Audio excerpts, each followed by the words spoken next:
शरीर तो बोल रहा है कि वापस जाना चाहिए डिफ़िकल्टी को देख के, पर मन नहीं मान रहा है। कभी भी लाइफ में कुछ करने का मन करे ना, किसी की मत सुनना। बहुत लोग रोकेंगे तुम्हें, शायद तुम्हारे भलाई के लिए कि तुम तकलीफ़ में ना पड़ जाओ, लेकिन अगर तुम्हारे अंदर से आवाज़ आ रही है ना तो उसको सुनना। गुस्सा भी आ रहा है, शर्म भी आ रही है अपने ऊपर, टू बी वेरी ऑनेस्ट। पहली बार ऐसा हो रहा है, कोई चीज़ आते से नहीं छोड़ी मैंने।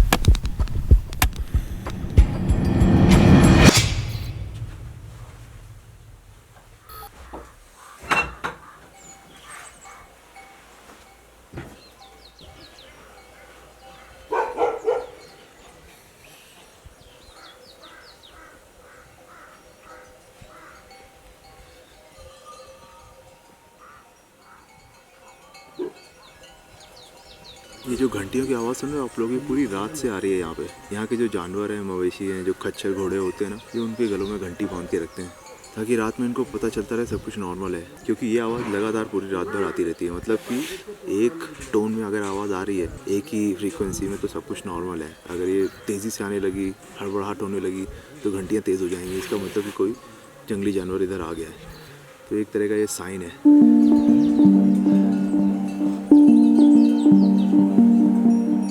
बाकी आप सभी को very very good morning from Chopta Tungnath Mahadev की तरफ से। सुबह के अभी बज रहे हैं 7:15। ठंड बहुत ज़्यादा है, सेम प्रॉब्लम हो रही है, बोला नहीं जा रहा है। होंठ और ये सब जमा हुआ है नीचे का हिस्सा। पता नहीं मेरे साथ होता है, जब भी मैं पहाड़ों में आता तो मेरा ये सब सुन्न हो जाता है मुँह। शायद एकदम से क्लाइमेट चेंज होता है, इस वजह से थोड़ी देर में नॉर्मल हो जाएगा।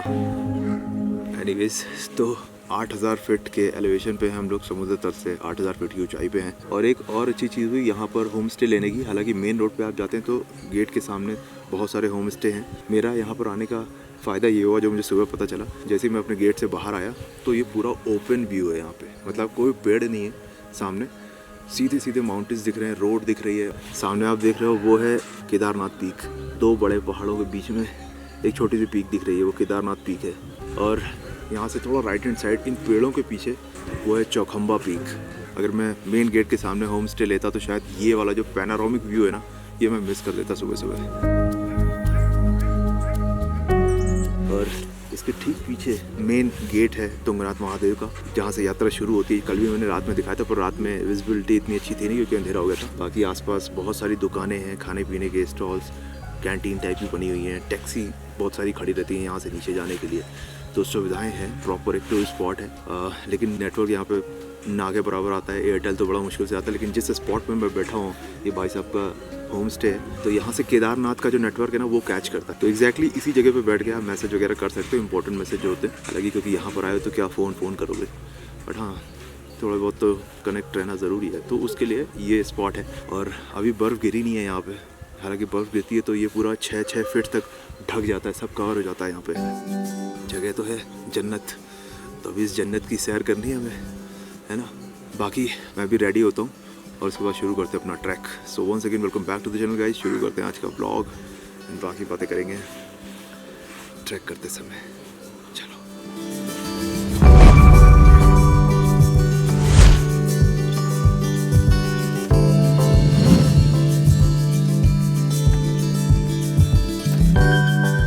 अभी 8:45 हो चुके हैं और अब ट्रैक हमें शुरू कर देना चाहिए, क्योंकि अगर इससे ज़्यादा लेट हुआ तो मुझे लगता है कि लौटते लौटते बहुत देर हो जाएगी और अंधेरा हो जाएगा, और मैं नहीं चाहता कि अंधेरे में हम लोग ट्रैक करके वापस आए। ये है Rajesh, he is also YouTuber and he is from Ghaziabad.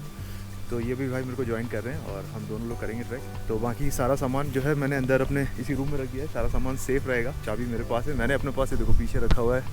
अब ये केचुआ का बैग, इस बैग में मैंने अपना ड्रोन, DSLR कैमरा और एक 50 mm का लेंस रखा हुआ है। बाकी व्लॉग अभी कर रहा हूँ मैं GoPro 9 से, तो आई होप क्लैरिटी अच्छी होगी, वॉइस अच्छी होगी। एक्सटर्नल माइक के साथ में कर रहा हूँ। बाकी शुरू करते हैं ट्रैक। हाँ यस, मिल गया। अरे धन्यवाद, मोहित ने डंडा दे दिया क्योंकि उसकी ज़रूरत पड़ने वाली है बहुत। यार मैं पहली बार ये डंडा लेके ट्रैक कर रहा हूँ। इससे पहले मतलब जितने भी ट्रैक करें छोटे मोटे, मैंने कभी ऐसे डंडे लिए नहीं है, डंडे लेके ट्रैक नहीं किया है। लेकिन जब मैं डबल डेकर रूट ब्रिज में गया था ना, मेरी बोल गई थी भाई। वहाँ से लौट के आते समय जो मेरी हालत हुई थी ना, तो ऐसे एक रास्ते में मिला बंदा गाइड था, कहता है कि डंडा नहीं लिया। मैंने कहा नहीं यार, मैं डंडे के साथ नहीं करता हूँ ट्रैक। तो कहता है बेटा आगे ज़रूरत पड़ेगी, ले लो। थोड़ी देर के बाद गया, मेरी हालत ख़राब हो गई। फिर एक बंदा आया, उसने मेरी हालत देखी, वहीं का लोकल था, उसके पास थे 2 स्टिक्स। कहता है ले लो। तो फिर मैंने उसको लिया और फिर आगे बढ़ा। ओके, तो ये है मेन द्वार, मेन गेट। यहाँ से शुरू होगी यात्रा, यहाँ से शुरू होगा हमारा ट्रैक। कितने किलोमीटर ऊपर? 4 किलोमीटर का ट्रैक है। और चंद्रशिला वहाँ से 1 किलोमीटर, टोटल 5 किलोमीटर का है चंद्रशिला तक। टोटल 5 किलोमीटर का ट्रैक है, लेकिन स्टीप उतना नहीं है। मैंने सुना है कि यहाँ पर आप आराम आराम से सीधे सीधे चल सकते हैं, मतलब बहुत इंक्लाइन डिक्लाइन नहीं है। आगे शुरू करते हैं अपना ट्रैक भोलेनाथ का नाम लेके। ओम नमः शिवाय, हर हर महादेव। आ जाओ।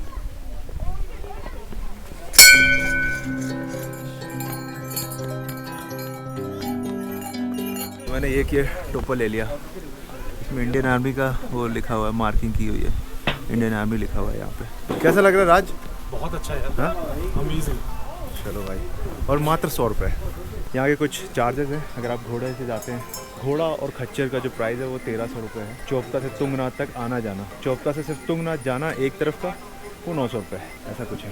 ठीक है, तो एक बार स्टिल करके देख लेना भाई, जो भी है ये डिटेल है सारी। बुज़ुर्गों के लिए ठीक है, अगर 50, 55, 60 साल की एज है तो बिल्कुल आप इनके ज़रिए आ सकते हैं। नहीं तो अगर यंग ब्लड हो, जवान हो, तो अपने पैरों पर भरोसा करो और आगे बढ़ो। अब ये मैसेज का ये मतलब नहीं कि यहाँ के लोग अगर देखेंगे तो बोलेंगे यार हमारे तो धंधे को चौपट कर रहा है।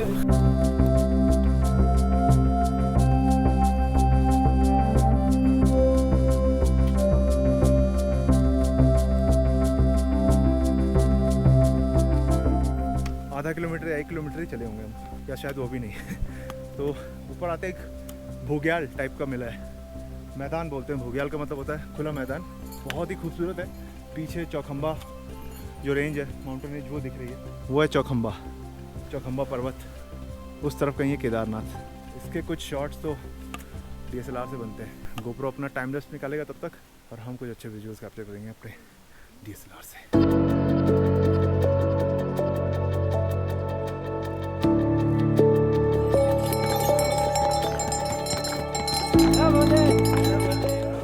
अभी अच्छी खासी धूप निकल आई है, इसलिए जैकेट तो मैंने उतार दिया है, लेकिन ऊपर जाके तो बहुत ज़रूरत पड़ने वाली है। बिना जैकेट के काम नहीं होगा ऊपर। अभी 1 किलोमीटर भी शायद कंप्लीट नहीं हुआ है और हम बहुत रुक रुक कर चल रहे हैं, फ़ोटोज़ क्लिक कर रहे हैं, वीडियोस कैप्चर कर रहे हैं। तो मुझे लगता है थोड़ी देर अभी नॉन स्टॉप चलना चाहिए, कहीं बीच में पहुँच कर फिर आपसे कनेक्ट करेंगे। बाकी आप लोग विजुअल्स देखते रहो।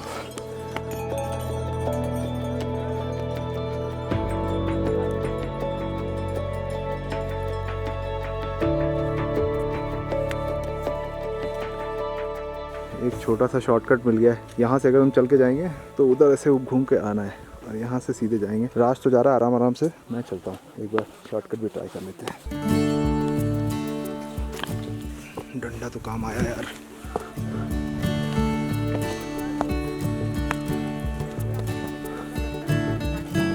अरे यार ये तो सेम ही हो गया। ये लो, बस इतना टाइम बचा पाया मैं, वहाँ से आया मैं, सेम टाइम पे भाई भी आ गया। तो इससे अपने को सीख मिल गई भाई, लाइफ में शॉर्टकट नहीं लेने का। कछुआ हमेशा जीतता है। कछुआ आपसे खरगोश है। सेम टाइम पे आ गया वो। ये बहुत अच्छा काम किया है। पहाड़ गंदे ना हो सके इस वजह से यहाँ पर सुलभ शौचालय बनाए गए। बहुत अप्रिशिएट करने वाली चीज़ है ये। सफाई का बहुत अच्छे से ध्यान रखा गया है यहाँ पे। यहाँ पर जैसा मैंने दिखाया पब्लिक टॉयलेट है, उसके ठीक सामने ये कैंटीन भी है। तो यहाँ हम थोड़ी देर के लिए रुक रहे हैं, चाय पियेंगे, क्योंकि हम जब नीचे से चले गए तो सिर्फ एक चाय पी थी और ब्रेकफास्ट वगैरह कुछ भी नहीं किया है। तो थोड़ा बहुत खाना बहुत ज़रूरी है ताकि एनर्जी मेंटेन रहे। मैगी हमारी आ गई है। अंदर थोड़ा अंधेरा भी था और काफ़ी शोर हो रहा था क्योंकि बहुत सारे लोग हैं यहाँ पे कैंटीन में, तो इसलिए मैंने सोचा बाहर आ जाते हैं, पहाड़ों को थोड़ा निहारते हुए मैगी खाते हैं और चाय का मज़ा लेते हैं।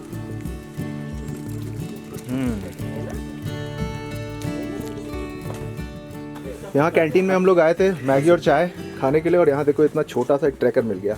3 साल का ही है। 3 साल का भी नहीं है। 3 साल का भी नहीं है? नहीं है। ओहो हो, ये देखो ये बच्चे हैं, इंस्पायर कर रहे हैं सबको।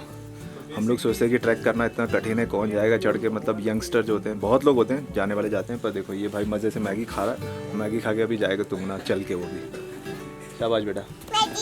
मिंगो के मंदिर में जा रहा है, चल जल्दी जल्दी खा ले फटाफट। चलो भाई, मैगी भी खा ली, चाय भी पी ली, अब आगे बढ़ते हैं। मुझे लगता है मैगी को उत्तराखंड और हिमाचल का स्टेट फूड अब घोषित कर देना चाहिए। हर जगह ये मिलता है भाई और बड़े चाव से खाते लोग। वो है तुंगनाथ मंदिर और उसके ऊपर अगर आप देख रहे हैं वो छोटी सी एक पीक दिख रही है वहाँ पे, वो है चंद्रशिला पीक।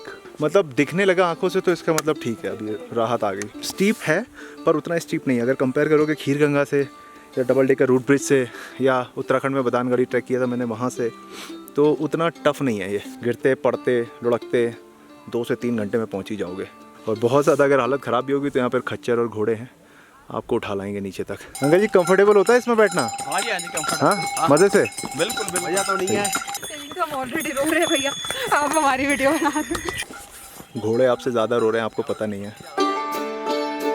वैसे तो पहाड़ों के मौसम का कोई भरोसा नहीं, बट इस ट्रैक को करने का सबसे बेस्ट सीजन मार्च से जून के बीच का होता है। उस टाइम वेदर बहुत प्लेजेंट होता है। लेकिन अगर आप मेरी तरह ठंड का मजा लेते हुए इस ट्रैक को करना चाहते हैं तो इसका बेस्ट टाइम है अक्टूबर से नवंबर। इस समय मौसम बहुत साफ होता है, ठंड भी होती है लेकिन मैनेजेबल होती है। और अगर आप इस ट्रैक को और भी ज़्यादा एडवेंचरस बनाना चाहते हैं तो दिसंबर में स्नोफॉल का मजा लेते हुए इस ट्रैक को आप कर सकते हैं। लेकिन उस वक्त मंदिर के द्वार बंद होते हैं तो तुंगनाथ महादेव के दर्शन आप नहीं कर पाएंगे। और हाँ, एक्सट्रीम विंटर में यहाँ पर बर्फ 4 से 5 फीट तक गिरती है, तो उस वक्त घोड़े और खच्चर की सुविधा भी आपको यहाँ पर नहीं मिलेगी। 1 बज चुका है और अब मंदिर हमें बिल्कुल साफ दिखने लगा है। वो है पीछे तुंगनाथ महादेव का मंदिर। फाइनली हम पहुँच गए दुनिया के सबसे ऊँचे शिव मंदिर पे। वैसे अब मंदिर ज़्यादा दूर नहीं है, तो जब तक हम इस ट्रैक को पूरा करते हैं इस बीच में मैं आपको पुराणों से जुड़ी हुई यहाँ की कहानी सुनाता हूँ। सबसे पहले मैं आपको बता दूं, तुंगनाथ 2 शब्दों से मिलकर बना है। तुंग का मतलब होता है शिखर यानी सबसे ऊंचा, और नाथ का मतलब होता है स्वामी यानी कि भगवान। तो तुंगनाथ का मतलब हुआ सबसे ऊंचाई पर बैठे हुए भगवान।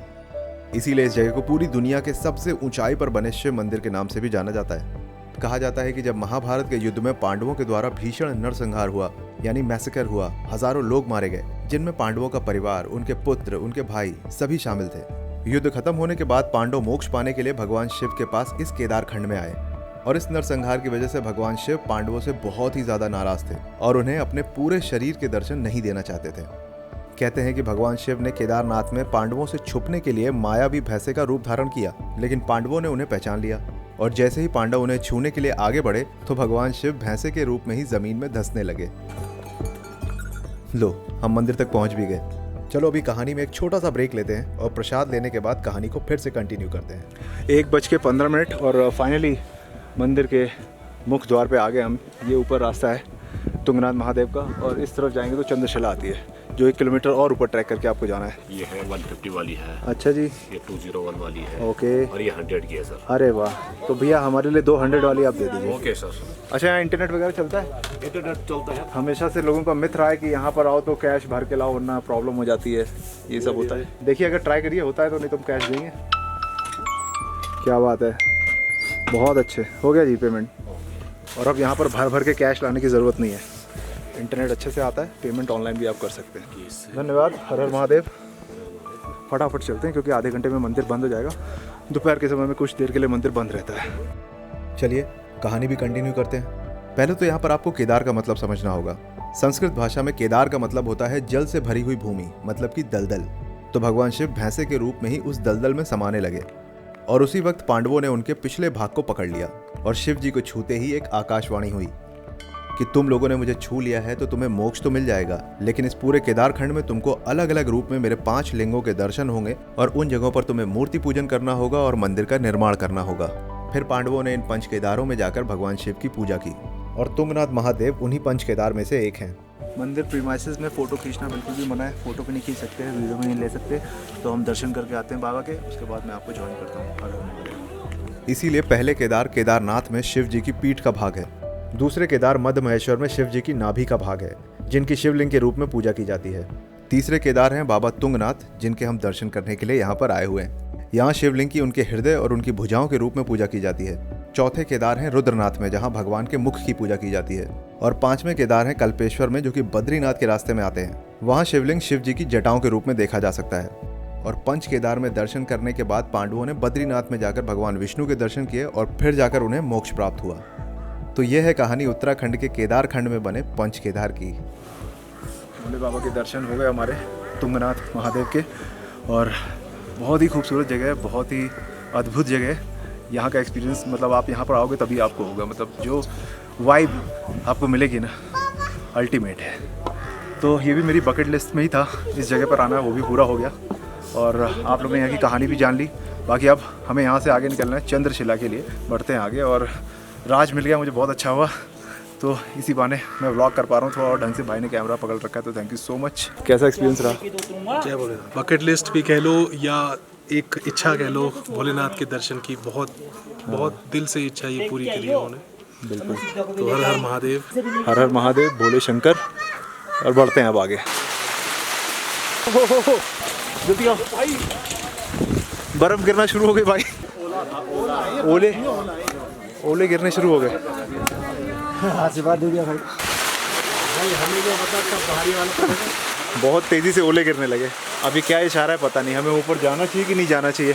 पहली चीज़ तो ड्रोन उड़ाने को हमें मिला नहीं ऊपर, पंडित जी ने साफ मना कर दिया कि भैया यहाँ परमिशन लगती है। हर कोई मना कर रहा है कि भाई ड्रोन तो मत उड़ाओ आप यहाँ पे। और अब यहाँ से हम चंद्रशिला के लिए ऊपर जा रहे थे तो यहाँ पर ओले गिरने लगे। वेदर बहुत ख़राब हो गया, विजिबिलिटी एकदम ज़ीरो हो चुकी है। जिस चीज़ के लिए हम ऊपर जाना चाह रहे थे, चंद्रशिला पीक देखने के लिए, नंदा देवी माउंटेन रेंजेस भी दिखती हैं वहाँ से, केदारनाथ का बहुत क्लियर व्यू दिखता है। तो ऊपर जाकर पीक पे जो पैनारोमिक व्यू होता है ना, वो तो हमें दिखेगा नहीं अगर ऐसा वजह रहा। और अभी हमें 1 किलोमीटर और ऊपर जाना है। वेदर जब यहाँ इतना ख़राब है तो ऊपर बहुत मुश्किल है। पंडित जी अब ऊपर नहीं जा पाएंगे ना, चंद्रशिला में जाना? चंद्रशिला नहीं जाना, हाँ, चंद्रशिला नहीं जाना है। नहीं जाना चाहिए। वैसे जैसे मौसम के हाल है, हाँ, अब बर्फ गिरेगा थोड़ी देर में, चलते रहो दर्शन करो और सीधे चोपता जाना है तो नीचे। चंद्रशिला नहीं जाना है, मौसम खराब हो गए। लो भाई 1 किलोमीटर यहाँ से आगे।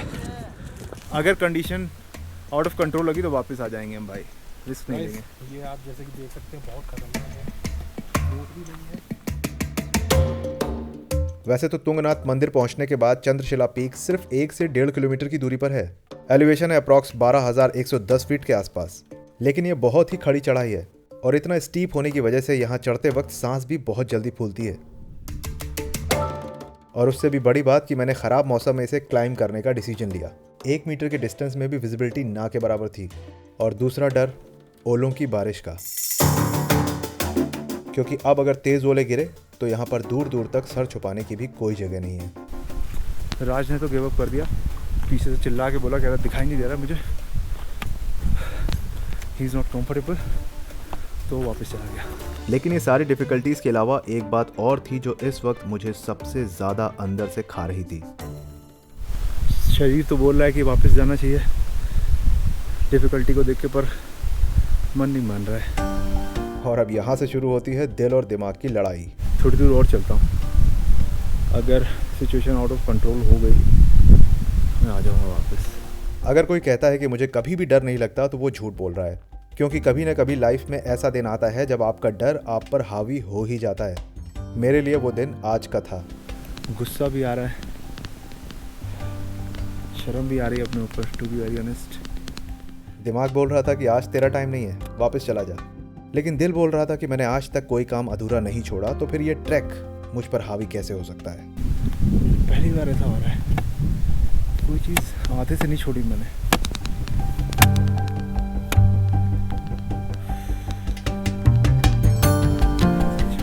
और मैंने फैसला किया कि मैं चंद्रशिला समिट करके ही जाऊंगा, वो भी अकेले।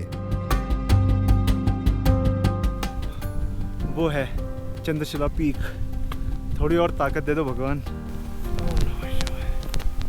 घास थोड़ी सी आपको ग्रिप बना के देगी, सॉफ्ट भी है, पत्थर थोड़े टफ है। ये जो रास्ता जा रहा है इससे जाओगे तो टाइम भी लगेगा, पैरों में दर्द भी होगा। उधर खुल गया है, चंद्रशिला पीक भी बिल्कुल साफ दिख रही है।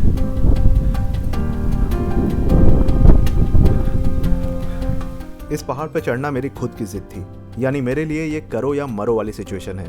और ऐसी हालत में जब आपको किसी भी टास्क को पूरा करना हो तो मोटिवेशन के लिए कोई ना कोई कारण आपको ढूंढना ही पड़ता है। और मुझे मेरा मोटिवेशन इस पीक पे दिख गया।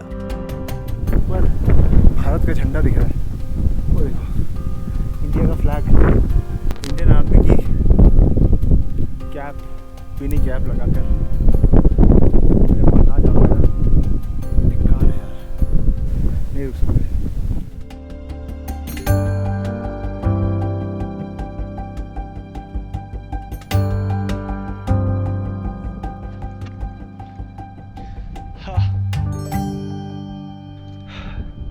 3 बजे मैंने चलना शुरू किया था, 3:30 होने में 5 मिनट बाकी है और अभी मोमेंट ऑफ ट्रुथ आपके सामने पहुंच गया। ओम नमः शिवाय।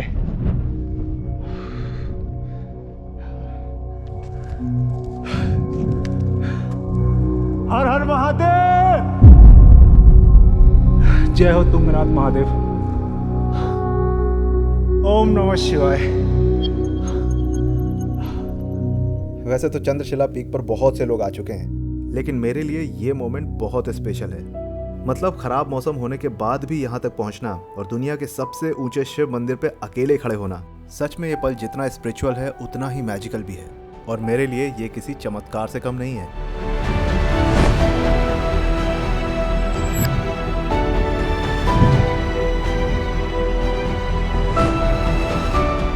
ये कुछ ऐसा एहसास था कि जैसे भोलेनाथ मुझे अपने पास बुलाने के लिए मेरी परीक्षा ले रहे थे और मैं उसमें पास हो गया। ओम नमः शिवाय। ओम नमः शिवाय।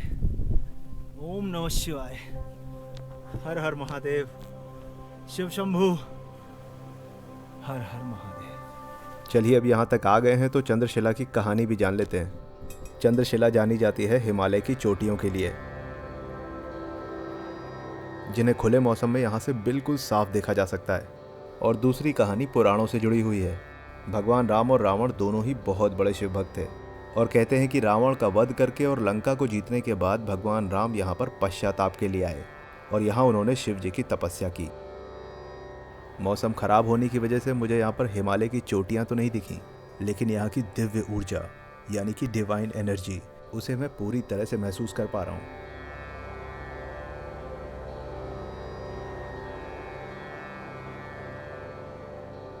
मैं माफ़ी चाहूँगा अगर आप लोग को थोड़ा अजीब लगे सुनने में, लेकिन सच में ये मैंने आप में से किसी के लिए नहीं किया, ये मैंने अपने लिए किया है। अगर मैं यहाँ ना आ पाता ना, बहुत बुरा लगता मुझे। कभी भी लाइफ में कुछ करने का मन करे ना, किसी की मत सुनना, किसी की भी मत सुनना। मैं बता रहा हूँ, बहुत लोग रोकेंगे, बहुत लोग टोकेंगे तुम्हें, शायद तुम्हारे भलाई के लिए कि तुम तकलीफ में ना पड़ जाओ, लेकिन अगर तुम्हारे अंदर से आवाज़ आ रही है ना तो उसको सुनना। कुछ भी हो, ये तो बहुत छोटा सा ट्रैक था, वेदर कंडीशन ख़राब थी, 1.5 किलोमीटर की बात थी, लेकिन कितने लोग मना कर रहे थे। अंदर से आवाज़ आ रही थी मेरे, हो जाएगा, हो गया।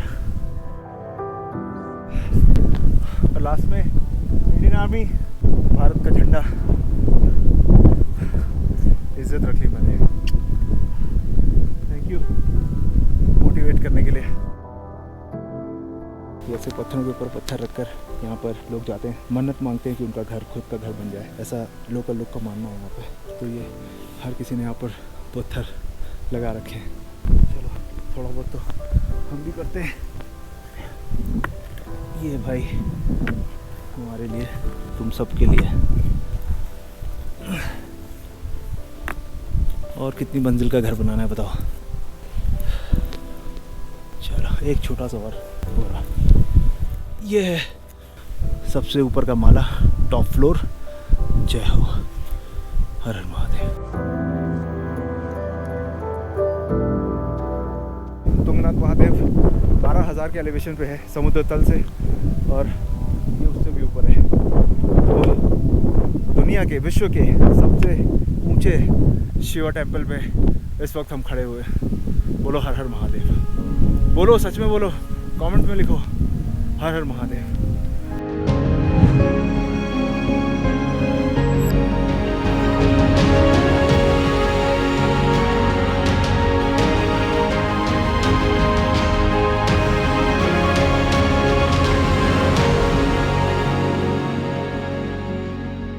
चार बजे मैंने चंद्रशिला पीक से उतरना शुरू किया था और अभी 4:30 हो रहा है, मतलब आधे घंटे में मैं नीचे आ गया।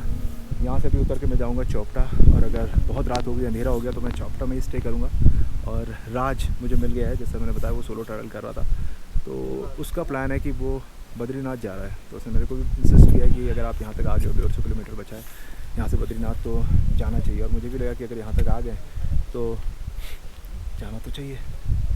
तो सब कुछ ठीक रहा तो अगले वीडियो में मैं आपको मिलूँगा बद्रीनाथ में। और अगर आज की कहानी अच्छी लगी है, आज का ब्लॉग अच्छा लगा है, आज की मेहनत अच्छी लगी है या आज का कॉन्फिडेंस अच्छा लगा है तो इस वीडियो को लाइक शेयर सब्सक्राइब ज़रूर करना, लाल वाला बटन दबा कर जाना, सपोर्ट करना चैनल को। और बाकी enough for the day. Thank you so much for watching this video. This is Prashant signing off. See you soon in the next vlog. Bye bye. Take care. Love you all. Har har Mahadev.